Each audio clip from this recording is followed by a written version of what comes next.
बेहतरीन है दोस्तों, क्योंकि इसका जो प्लॉट है वो बहुत ही ऑर्गेनिक है। मतलब ऐसे किरदार आपके घर के इर्द गिर्द, आपके घरों में अपने बेटे के बारे में कि उनका बड़ा बेटा वो कहीं ना कहीं अब छोटे बेटे के साथ नाइंसाफ़ी कर रहा है, लेकिन उसके बावजूद वो उसकी ज़िद को पूरा करती हैं। लेकिन यहीं पे कासिम साहब जो है वो उनको समझाते हैं, लेकिन वो मानने को तैयार नहीं है। बहुत ही ऑर्गेनिक स्टोरी है, एकदम आपके घर में ही आपको देखने को मिल जाएगा कि किस तरह से बच्चों में डिफरेंसेस नज़र आने लग जाता है जब वो बड़े होते धीरे धीरे, और वो उसे चाहता है, उससे शादी भी करना चाहता है, लेकिन पूरम के वालिद को ये रिश्ता मंजूर नहीं है। एक कार को सिंबॉलिक बनाया गया कि उसके वालिद जो हैं कादिर के, वो ला करके उसे कार गिफ्ट करते हैं, लेकिन बड़ा भाई उस पर भी नज़र रखता है और वो उस पर कब्जा कर लेता है। अभी उससे पहले वो कह रही थी कि मेरी एक सहेली का पार्लर है, मैं जानती हूँ ये सब काम, पार्लर जाती है, सब कुछ जानती है, स्पा का नाम नहीं ले पाती है। वो थोड़ा सा अटपटा सा था।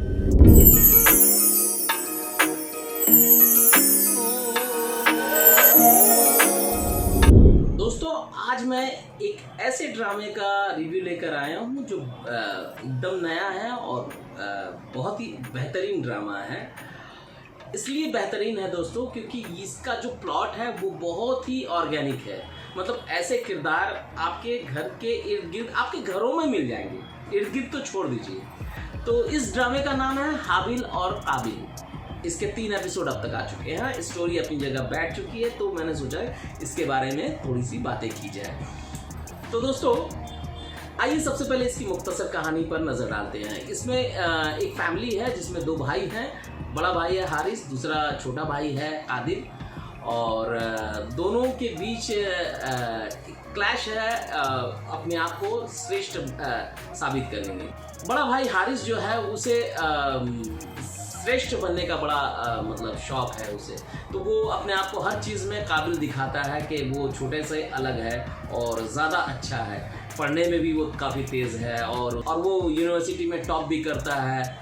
और वहीं काबिल जो है वो एवरेज लड़का, लेकिन उसे रिश्ते निभाना आता है। वो अदब और तहज़ीब के दायरे में अपने बड़ों की इज़्ज़त करता है और उसकी अपनी एक टैलेंट है जिसको उसके वालिद काफ़ी अप्रिशिएट करते हैं, जो कासिम का किरदार निभा रहे हैं। तो दोस्तों ये मुख्तसर कहानी थी। अब आते हैं दोस्तों इसकी सीन पर कि इसकी सीन में क्या अच्छाई है और क्या कमियां हैं। तो दोस्तों जो हारिस है वो अपने आप को इतना काबिल दिखाता है कि हमेशा अपने छोटे भाई को नीचा दिखाने की कोशिश करता है। यहाँ तक जब कासिम साहब उसके यूनिवर्सिटी में टॉप करने पर पार्टी देते हैं तो वहाँ पर भी वो अपने आप को हमेशा अलग दिखाने की कोशिश करता है अपने भाई से। वो बहुत कॉम्पिटिशन करता है अपने भाई से, लेकिन काबिल जो है वो बहुत समझदार है, वो इग्नोर करता है चीज़ों को। और जब उनके वालिद एक कार ख़रीद करके ला के देते हैं और अपने छोटे बेटे को कि भाई ये तुम्हारे लिए है, और बड़े बेटे को वर्ल्ड ट्रिप पे या कुछ फॉरेन ट्रिप पे जाने के लिए टिकट ला कर देते हैं। लेकिन उसकी नज़र अब उस गाड़ी पर है और वो उस गाड़ी पर जाकर अपना नाम लिख देता है। छोटे भाई को थोड़ी सी बातें बुरी लगती है, लेकिन वो फिर अपने वालिद वालदा के समझाने पर राज़ी हो जाता है और वो गाड़ी अपने भाई को दे देता है। दोस्तों यहाँ पर जो माँ का किरदार कर रही हैं निदा मुमताज़, जो कहकशा का करेक्टर कर रही हैं, वो बहुत ज़्यादती करती हैं। मतलब वो जान रही हैं कि अपने बेटे के बारे में कि उनका बड़ा बेटा वो कहीं ना कहीं अब छोटे बेटे के साथ नाइंसाफ़ी कर रहा है, लेकिन उसके बावजूद वो उसकी ज़िद को पूरा करती हैं। लेकिन यहीं पे कासिम साहब जो है वो उनको समझाते हैं, लेकिन वो मानने को तैयार नहीं है। ये थोड़ा सा उनका मतलब नासमझी दिखाया जा रहा है, लेकिन कोई कमियां नहीं है दोस्तों, क्योंकि यही कैरेक्टर तो है कि घर में इस तरह के लोग होते हैं जिनकी वजह से इस तरह के क्लैशेस बढ़ते हैं। अगर माँ ने सही वक्त पे अगर बड़े बेटे को डांटा होता और दोनों की बराबरी के दर्जा का उसको एहसास दिलाया होता तो आज ये नौबत नहीं आती। तो एनीवे, तो कहानी तो अच्छी होनी चाहिए, बढ़नी चाहिए। तो जो भी कहानी बढ़ रही है वो बहुत अच्छी बढ़ रही है। तो दोस्तों ये ड्रामा ज़रूर देखिए क्योंकि बहुत ही ऑर्गेनिक स्टोरी है। एकदम आपके घर में ही आपको देखने को मिल जाएगा कि किस तरह से बच्चों में डिफरेंसेस नज़र आने लग जाता है जब वो बड़े होते धीरे धीरे, और वो किस तरह से एक दूसरे के साथ कंपटीशन करते हैं कि फ़लाँ चीज़ अगर छोटे को मिला तो वो मुझे भी मिलना चाहिए, या बड़े को अगर मिला है तो छोटा जो है वो कहेगा कि मुझे भी चाहिए ऐसा। तो ये बहुत बड़ी प्रॉब्लम है जिससे जूझते हुए माँ बाप बच्चों की परवरिश करते हैं। तो ये एक बहुत अच्छा ड्रामा है। और इसी में एक किरदार है सोबिया, जो नवल सईद उसे प्ले कर रही हैं। वो अपनी वालदा के साथ रहती हैं। उनका अपने ताया अब्बू के बेटे के साथ में अफेयर है, अयाज के साथ में। और ताया अब्बू चाहते हैं कि ये माँ बेटी वो घर छोड़ दे, क्योंकि ये घर उनके नाम में है। वो इसे बेच के वहाँ नर्सिंग होम बनाना चाहते हैं और ये उसे निकालने के लिए अल्टीमेटम दे देते हैं। तो सोबिया अयाज को अपना मोहरा बनाती है कि अपने वालिद को समझाओ, इस उम्मीद में रहती है। लेकिन उसके वालिद अयाज के साथ आते हैं और घर खाली कराने को कहते हैं। अयाज वहाँ मुकर जाता है सोबिया से और वो अपने वालिद को कहता है कि चच्ची को थोड़ा सा टाइम दे दिया जाए। और उसके बाद वो वहाँ से चले जाते हैं। लेकिन जिस दिन घर खाली करके सोबिया और उनकी वालिदा गुजरती हैं, तो वहाँ पे अयाज आता है। वहाँ पे सोबिया और अयाज की थोड़ी सी नोकझोंक होती है और अयाज कहता है तुम मुझे इस्तेमाल कर रही थी।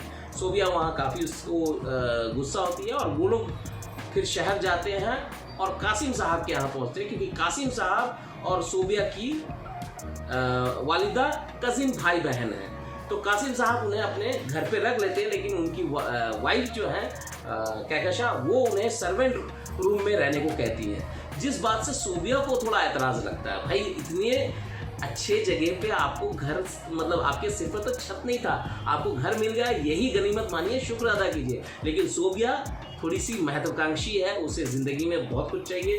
तो वो थोड़ा सा अपना कैरेक्टर धीरे धीरे उस तरह का कर रही है कि वो डोरे डालने की कोशिश में है कि हारिस के ऊपर में, जहाँ हारिस के वो कमरे में जाती है और हारिस उसे डांट देता है कि तुम जैसी लड़की को मैं जानता हूँ कि तुम्हारा मकसद क्या होता है। वो डांट के भेज देता है। वो वहाँ जा कर के रोने लग जाती है अपने कमरे में। लेकिन इसी के साथ एक और किरदार है जिसका नाम है हुरम, जिसे यशमा गिल प्ले कर रही हैं और जिस पर हारिस अपना दिल फिदा कर चुका है और वो उसे चाहता है, उससे शादी भी करना चाहता है। लेकिन हुरम के वालिद को ये रिश्ता मंजूर नहीं है, क्योंकि वो जानते हैं कि हारिस कहीं ना कहीं बहुत ज़्यादा सेल्फिश है, खुदगर्ज है। तो वो अपनी बेटी के लिए ऐसे लड़के को नहीं चाहते। तो यहाँ पर स्टोरी आती है। तो सीन ओवरऑल दोस्तों बहुत बढ़िया है, स्टोरी बहुत अच्छी जा रही है और अपने आप में एक नयापन लिए हुए है। जो सोबिया का किरदार है वो इस तरह से आएगी और दोनों भाइयों के बीच में किस तरह जंग होगा, जो हम लोग को प्रोमो में दिख रहा है, ये मज़ेदार है। एक कार को सिंबॉलिक बनाया गया कि उसके वालिद जो हैं कादिर के, वो ला करके उसे कार गिफ्ट करते हैं। लेकिन बड़ा भाई उस पर भी नज़र रखता है और वो उस पर कब्जा कर लेता है। ये एक सिंबॉलिक चीज़ है जो मुझे लगता है प्रोमो में जो दिखाया जा रहा है वो आगे साबित होगा कि किस तरह कादिर और सोबिया एक होंगे और फिर हारिस उस पर अपना ईगो पर ले लेगा और वो उसको भी हासिल करने की कोशिश kरेगा। तो कहानी बहुत अच्छी है, थोड़ी सी फ्रेश है। ठीक है, इस तरह की कहानी हमने देखे होंगे, लेकिन कहीं ना कहीं ये थोड़ा सा फ्रेश लग रहा है और अच्छी ट्रीटमेंट के साथ आया है। तो दोस्तों इसमें एक सीन है जहां कासिम साहब जो है वो अपनी बीवी कहकशा को डांटते हैं। वो बहुत ही कमाल का सीन है, बहुत ही अच्छी डायलॉग डिलीवरी कासिम साहब की और उन्होंने अल्टीमेट काम किया। अच्छे सीन की मैं तारीफ करूँगा, ये अच्छा सीन था। लेकिन उसी के साथ जो कमियां हैं दोस्तों, अब देखिए कि सोबिया जो है वो अपनी ममानी के कमरे में जाती है और उनकी महंगी महंगी चीज़ों को देखकर काफ़ी इम्प्रेस होती है। तो वहाँ पे मामी की एंट्री हो जाती है। फिर तो सोबिया वहाँ पर मामी को मनाती है। तो मामानी कहती है कि नहीं, मैं जो भी करवाती हूँ वो स्पा में करवाती हूँ। तो वो स्पा को बोल नहीं पाती है। अभी उससे पहले वो कह रही थी कि मेरी एक सहेली का पार्लर है, मैं जानती हूँ ये सब काम, पार्लर जाती है, सब कुछ जानती है, स्पा का नाम नहीं ले पाती है। वो थोड़ा सा अटपटा सा है। अब देखिए एक सीन आता है जहाँ पर हुरम के वालिद उदास बैठे हैं, वो हारिस को लेकर के कहीं ना कहीं टेंशन में है। तो उनकी बीवी जो ज़ारा है वो कहती हैं कि क्या हुआ। तो वो बताते हैं कि इस तरह की उनकी बातों को लेकर के मैं टेंशन में हूँ, दोनों भाई जिस तरह से उनके बीच क्लैश हो रहा है। तो यहाँ पे ज़ारा कहती हैं कि अरे अभी वो बच्चे हैं, आए मुझे कहाँ से बच्चे लग रहे हैं भाई, अरे वो या तो फिर आपके आंखों में आराधौंधी हो गया, इलाज करा लीजिए, वो बच्चे। तो ये सब डायलॉग्स लिखने से पहले ठीक है, माँ बाप की नज़र में बच्चे ही रहेंगे सब लोग, लेकिन इस तरह से बच्चे ने जो हरकत हो रही है वो बचपना नहीं है, वो हरामीपना है। तो एनीवे, तो दोस्तों ये छोटी मोटी गलतियाँ थी जो मैंने पॉइंट आउट किया। बाकी ड्रामा बहुत अच्छा है, बहुत बेहतरीन ड्रामा है। तो दोस्तों आइए इसकी अदाकारी पे बात करते हैं। तो हारिस का जो किरदार कर रहे हैं आगा अली, वो बहुत ही बेहतरीन तरीके से उस कैरेक्टर को प्ले कर रहे हैं। वहीं यशमा गिल जो है वो हुरम का किरदार कर रही हैं, अपने किरदार में वो जम रही हैं। और छोटा भाई वो कहीं ना कहीं सिंपैथी ले पा रहा है, असद सिद्दीकी वो प्ले कर रहे हैं। कासिम साहब के किरदार में महमूद असलम साहब हैं और कहकशा मैडम के किरदार में है निदा मुमताज़, जो हमेशा कहीं ना कहीं मैं कहता आया हूँ कि निरूपा रॉय हैं वो, लेकिन इस ड्रामे में वो थोड़ा सा रोते हुए नहीं नज़र आ रही हैं, ठीक लग रही हैं। तो दोस्तों ये बातें थी इस ड्रामे की। मैं मिलता हूँ आपको अगले वीडियो में नए ड्रामे के साथ या नए एपिसोड के साथ। तब तक मेरे साथ बने रहिए। अलविदा दोस्तों, अपना ख्याल रखिए। Love you all.